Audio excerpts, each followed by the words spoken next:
This episode is presented by Underdog. If you're new to Underdog, today's the day. Get $100 in bonus entries when you play just $5 with code It Is What It Is. So Underdog isn't stopping there. New customers also get a gimme pick. So CeeDee Lamb just needs one. Hey guys, how are you? What's going on? How you doing? Great, thank you. I'm amazing, thank you. How about you? Good. I see you. You said you had something to ask me. I do, yes. So I saw recently a clip of you saying that you asked your girl if she was serious about marriage, or said if she was serious about marriage, that she had to buy the ring. Now, my question for you is, the ring that she bought, was that the actual ring that you ended up using to propose, or was that symbolic? Like, all right, she bought the ring, but now I'm about to really do my thing. Like, did you just want to see her do it, or was that the actual ring that she got on her finger? Which one do you think? You spend some time around us. Which one do you think? Do you think he did it to make the cash her out, or did you think he did it? Okay, so knowing what I know about you over this last year and some change, that is the exact ring that was used in that proposal.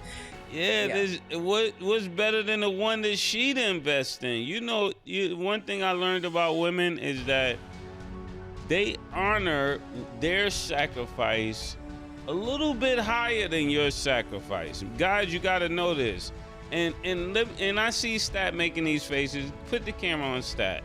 Stat, let me ask you something. And Killer is listening in, so I know he's going to chime in on this. If you paid the rent for the last 6 months, or he paid the rent for the last 6 months, which one means more to you? I mean, well, back.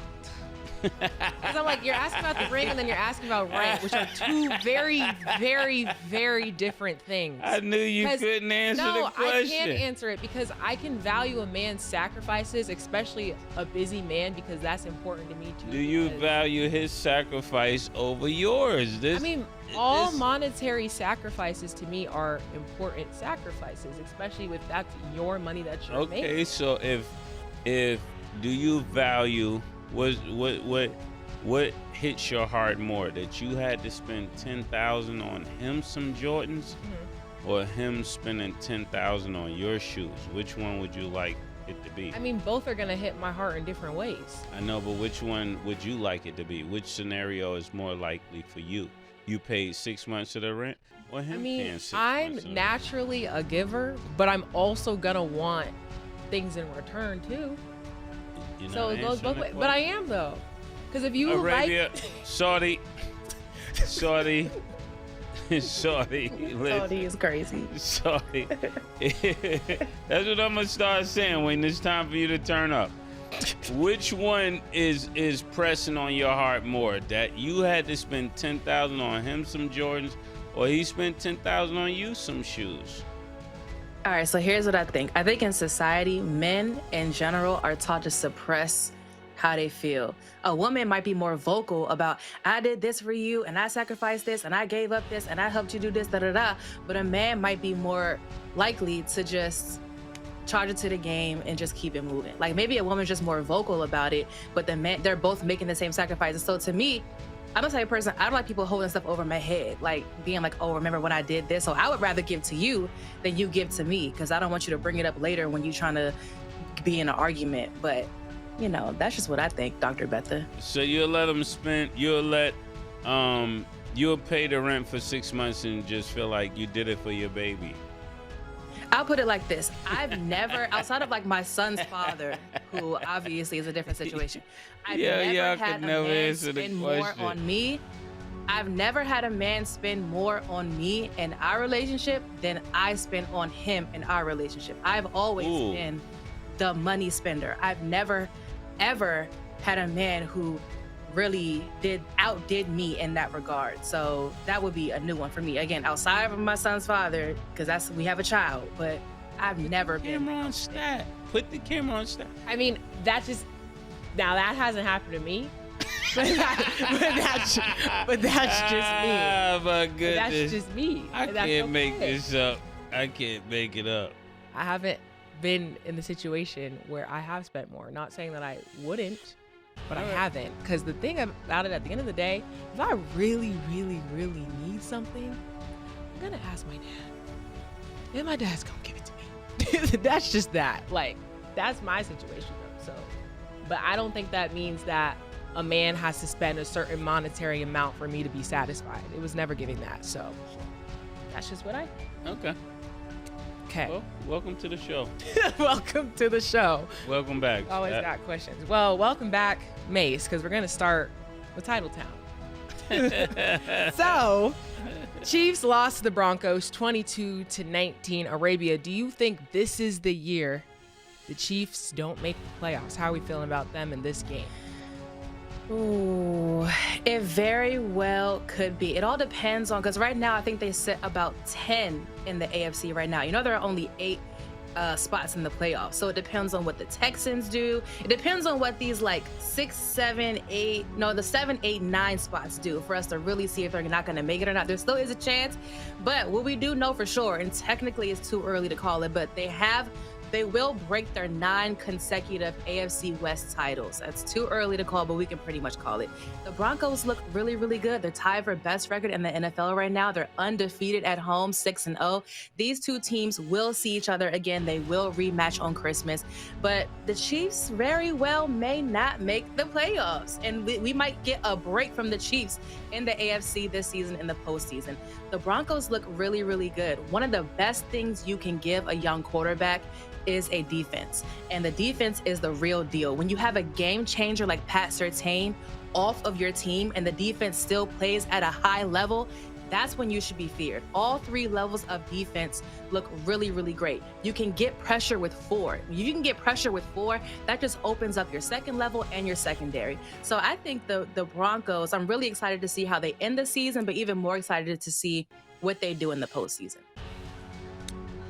Actually, I'm not surprised. When you think about this, you see the layout that I have right here. Titletown is definitely on the move. I don't have time to deal with this. I don't have time to go through this. If they're not coming to play, I just can't cast my vote there. So we're in the portal. That's what I can say. We're in the portal right now. I'm looking at these teams right now. There's a few other teams. I'm not sure which direction we're going in yet. I need a moment. I can't believe how they played. Yo, could you read this last text and what time it says? 4:40 p.m. Hours before the show. I told you, Killa, Titletown might be on the move. I think it's on the move. You for the show. No. Nick sent me that. He said that's what Mace is going to say. And quoted at 4:40. At 4:40 p.m. today, Nick called exactly what Mace was going to say. What a producer. Because when I walk in, he tells me to say, it's Titletown on the move. So, Nick, you lace me? Pause. What's going on here, Nick? I don't know. I was just reading the text. It says, Mace tonight. Yo, Killer, Titletown is on the move. I told you it would be on the move. Yeah, Nick. I think America kind of already knew that, though, Nick. But thank you for the Nick is from Harlem now. He set niggas up. He's lining niggas up. Okay. Look, man, the Chiefs, I thought they would win this game. I predicted them to win this game, but this kind of how they just been playing all year. You know, in the beginning, we thought it might have been injury. But look, you can't win every year. You know, it's been times. When I look at this season for the Chiefs, it kind of reminds me when the Patriots were going through that era when they were always winning the division, and then maybe 2 years out of like 15 years or something crazy, the Jets won the division. Like with Mark Sanchez, like it was some random 2 times that the Jets won the division, and maybe more than that. Not just the Jets, but I'm sitting there thinking about during the Tom Brady era, nobody really won division, but you're not gonna win all the time. Like Arabia just said, they just won that shit 9 times in a row. Broncos look good this season, and I think it's primarily their defense. I think everybody was so excited about this game because Bo Nix finally had a good game, and he played really well. But I don't know where they're going to go out in the playoffs. I think this was a good game for their offense. Their defense can't carry them through the whole playoffs. They did it before, though, when Peyton Manning was here. Because Peyton Manning was playing like shit. The defense actually won the Super Bowl for them motherfuckers. So we'll see what happens, but yeah, Title Town, I guess. Mace's really We're in the portal. Everybody to my left is in the portal. Okay. Whole fucking table Okay. Wait. Wait, Stat, I'm not really like taken aback by the way that they lost. They only lost by 3, so I'm really not fearful. I'm just, for the sake of the show, I'm in the portal. But I still believe that Kansas City could win. You know, I'm surprised you're not saying they lost on purpose. Like they lost the other week on purpose. Like no, it was that game was that. Yeah. That game was that. But this game, you got to remember, Bo Nix is a part of my family. Okay. He's from the Mighty Buck Ducks. Remember, Killer? So. Nace, this week 10. Nobody got time to be. Niggas don't got time to lose games on purpose in week 3. Yeah, I'm just telling you. What I know, Cam. Remember, he was part of the Oregon Ducks. I hear you, but we're not talking about college. We're talking about right now. The NFL and the playoffs approaching, and niggas is 5-5.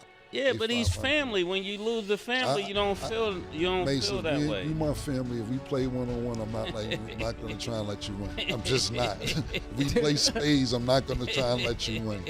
Unless you're telling me, yo, Killer, I need you to do this.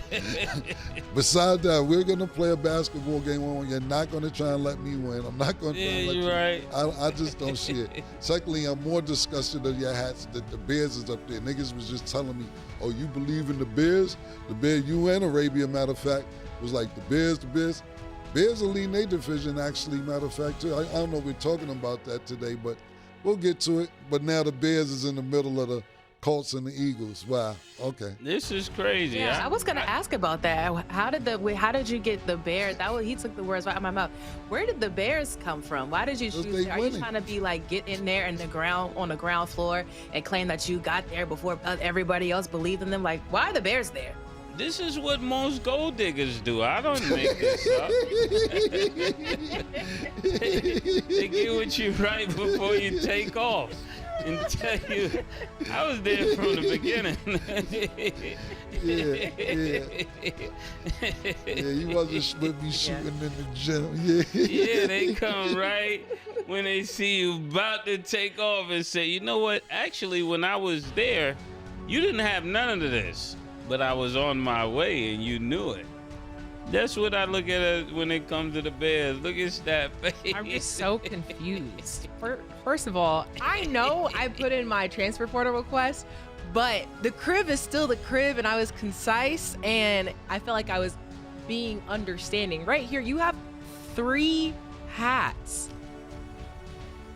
Stat, some people got more options than others, but the crib is still the crib for me. Why is it different for you than it is for me? I don't like all this new philosophy up here. I can't wait till Michael Irvin come back with them big words, because Stat, you're confusing me, Stat. You're in the portal, but the crib is the crib. Yes, that was That's on the crazy, paperwork. Killer. That was on the paperwork. The portal. It is. I'm in the portal, but the crib is the crib. If the crib is the crib, then why are you in the portal? Because I made it clear that my favorite player is Steph, so I'm going to support the Warriors, but the Heat is still my team. I've never heard you in this whole time until you had them transfer papers say that your favorite player was Steph. It is. I'm just saying, I'm not saying this, I'm just saying I've never heard it until that week. Secondly, do you think because you bring a paper up here and it's drawn out well, like you're handing in a college assignment, that it's acceptable that you're abandoning your team and getting a second team because you had actual paperwork that you made it look professional? One thing that I will give you, Arabia, at least you stick with your team like I stick with my team, even when the ship is sinking. These niggas is out. These niggas find any reason. At least the one thing that I'll give Mace, he don't care. Stat tries to bring paperwork in. Yes. And everything else. Exactly. Mace will tell you he's Don King. I'm not sticking around for the rough time. I'm leaving with the winner. Yeah.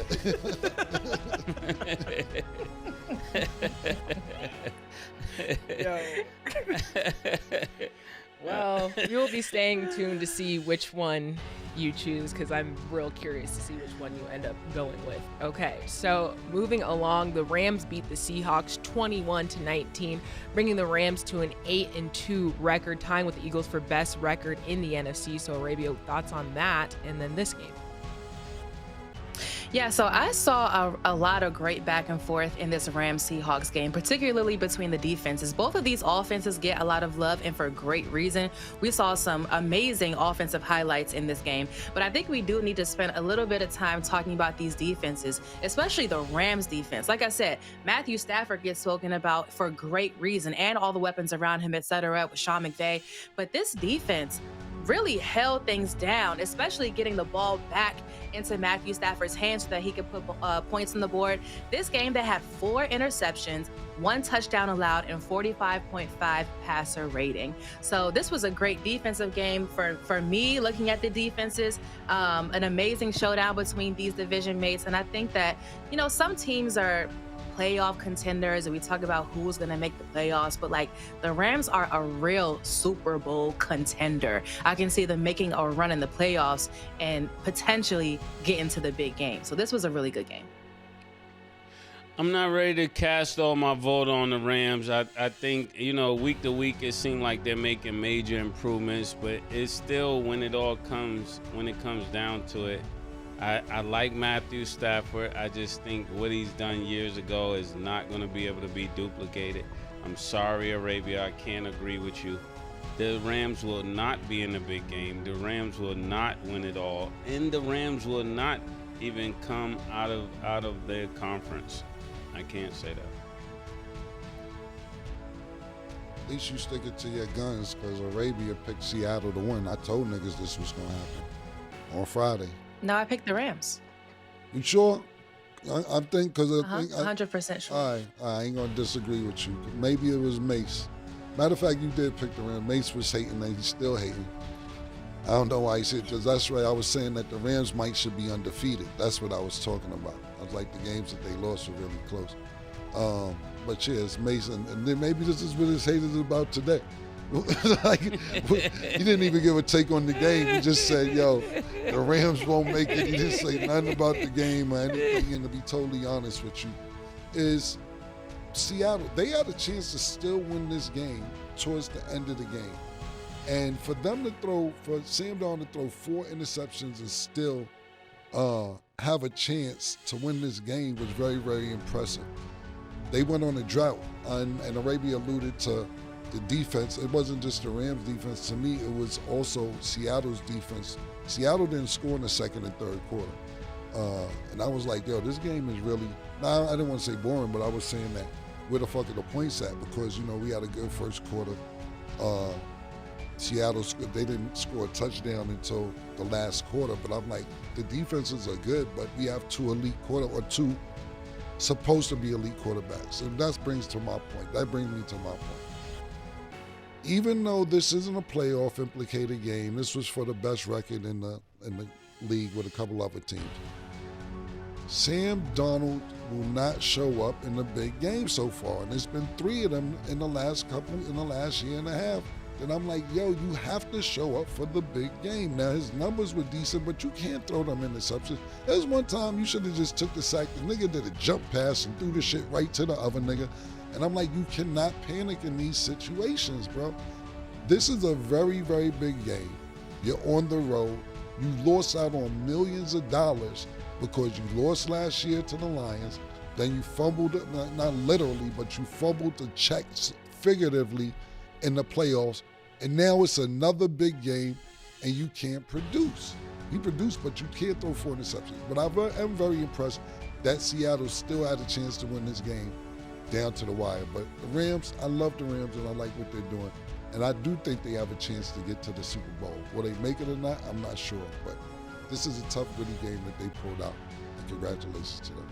I called it. And Arabia called it. And Mace still doesn't believe it.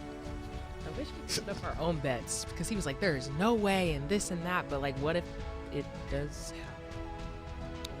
Okay, let's say hypothetically, you think the Rams can go you even win that conference, who do you think they could beat? Give me the 2 teams you know for sure they're gonna beat. That's at the top. I mean, given that they are tied for the best record in the NFC, I think they could beat any team, except maybe